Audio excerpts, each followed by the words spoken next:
दोस्तों नमस्कार। आज के वीडियो में हम बात करने वाले हैं एक झोला छाप बाबा जो कि अपने आप को परम ज्ञानी और साथ में कबीर साहिब जी के 13वें पंथ का प्रवर्तक बताता है। कहता है कि मैं ही सबको पार करूंगा, साथ में कहता है कि आत्मा ही सब कुछ है। तो आइए विश्लेषण करते हैं इसके आत्म ज्ञान का।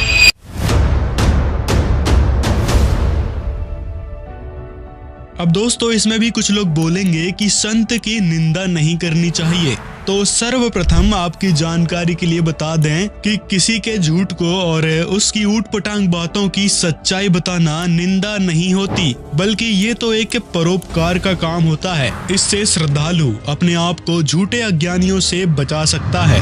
जैसा कि हमारे पवित्र सदग्रंथ गीता जी और वेद, साथ में कबीर साहिब के ग्रंथ कबीर सागर में भी वर्णित है कि मृत्यु के बाद अपने कर्मानुसार हमको यानी आत्मा को स्वर्ग नरक में जाना पड़ता है।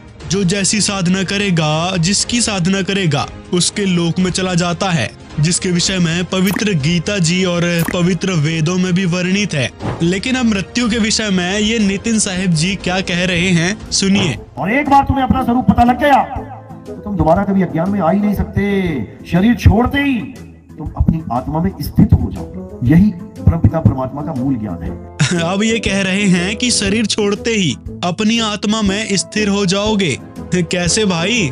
आत्मा हमारे शरीर के अंदर है, मरने के बाद ये शरीर तो जला दिया जाएगा, फिर स्थित कैसे होंगे आत्मा में? अब दोस्तों इनका दूसरा वीडियो दिखाते हैं। तो इनकी माताजी कल शरीर को त्याग के मालिक के चरणों में चली गई। अब इसमें मालिक कहाँ से आ गए? नितिन साहिब तो कह रहे थे कि आत्मा ही सब कुछ है, अपने आप में समाना था ना, फिर मालिक कहाँ से आ गए? तो दोस्तों ये प्रसिद्धि पाने के लिए उआबाई बक रहे हैं। इनको खुद ही समझ नहीं आता कि ये बोल क्या रहे हैं। कभी कुछ बोल देते हैं, कभी कुछ। इनको यही नहीं कंफर्म है कि मोक्ष क्या है, आत्मा क्या है, गुरु के क्या कर्तव्य हैं, गुरु की आवश्यकता क्यों पड़ती है। इन सभी तथ्यों की जानकारी इस नितिन मदनपंथी को बिल्कुल भी नहीं है।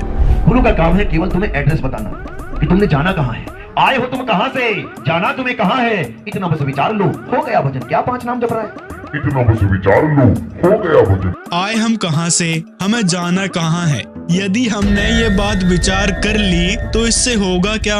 यदि विचार करना ही भजन है, इससे ही मोक्ष हो जाता है, फिर गुरु बनकर भाषण क्यों दे रहे हो? सबको बोल दो कि आप सोच लो हम कहाँ से आए हैं, कहाँ जाना है। इस बात का ही बस सभी विचार करेंगे। लेकिन ये भाई साहब ऐसा नहीं बोलेंगे, क्योंकि इनको पता है इनके सामने जो लोग बैठे हैं वो भोले भाले हैं। बेचारे वो लोग समझ ही नहीं पाते कि ये बाबा जी जो हैं क्या बोलने लग रहे हैं। क्या 7 नाम जप रहा है, क्या 20 नाम जप रहा है? छोड़, हटा इसको। अब करना क्या है? ना कहीं आना, ना कहीं जाना, आपे में आप समाना। अरे भाई, आपे में आप कैसे समाएंगे? मतलब आत्मा में आत्मा कैसे समाएगी? इनका एक और वीडियो मिला है जिसमें ये काल के ब्रह्मांड से बाहर जाने की बात कर रहे हैं।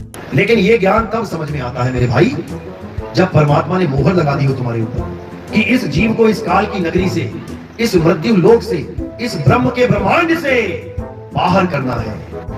तब ये ज्ञान समझ में आता है, नहीं तो नहीं आता। अभी तो कह रहे थे कि मृत्यु के बाद आत्मा में ही स्थिर होना है और न कहीं आना है, न कहीं जाना है, आपे में आप समाना है। अब कह रहे हैं कि काल के ब्रह्मांड से बाहर जाना है।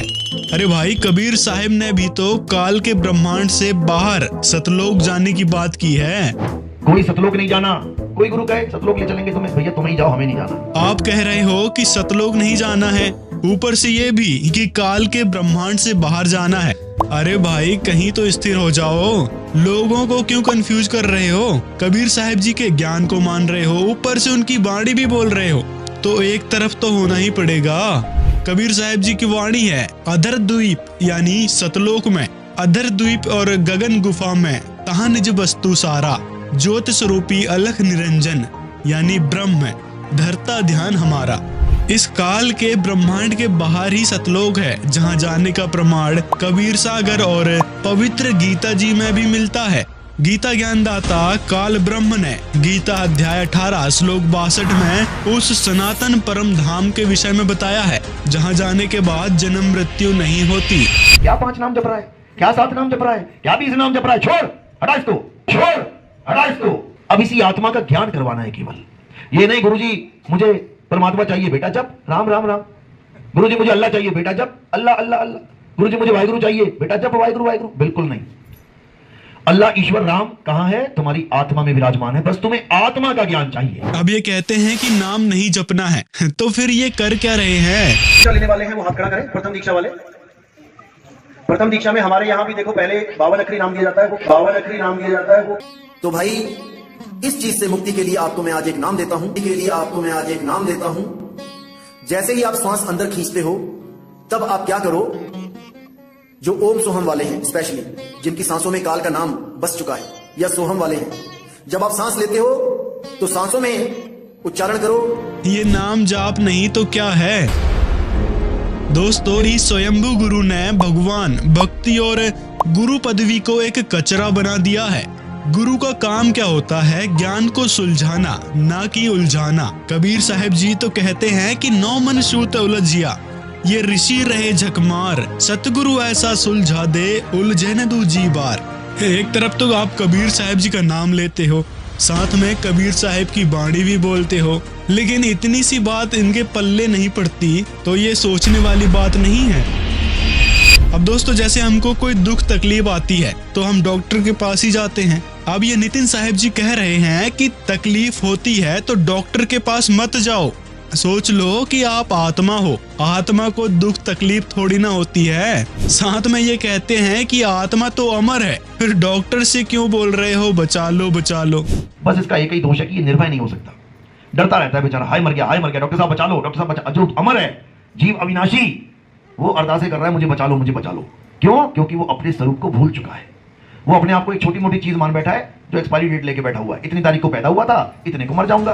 आत्मा अमर है, ये जो स्थूल शरीर है वो थोड़ी ना अमर है। इस विषय में तो गीता जी भी कहती है। गीता अध्याय 15 के श्लोक 16 में लिखा है कि ये शरीर नाशवान है, जीव आत्मा अविनाशी है। इस शरीर में जो दुख तकलीफ आएगी उसके लिए डॉक्टर के पास ही जाना पड़ेगा ना, या फिर पूर्ण गुरु के पास जाना पड़ेगा, जो परमात्मा का कृपा पात्र संत होगा, जो सभी रोग और दुख तकलीफ को भी दूर कर देगा, जिसके बारे में पवित्र वेदों में भी लिखा है कि वह परमात्मा घोर अपराध को भी नाश कर देता है, यानी हमारे ऊपर दुख जो आ रहे हैं उसको खत्म कर देता है। वह पूर्ण गुरु कौन है जो उस पूर्ण परमात्मा से लाभ दिलवा सकता है? तो दोस्तों, इसकी बात हम आगे इसी वीडियो में करेंगे।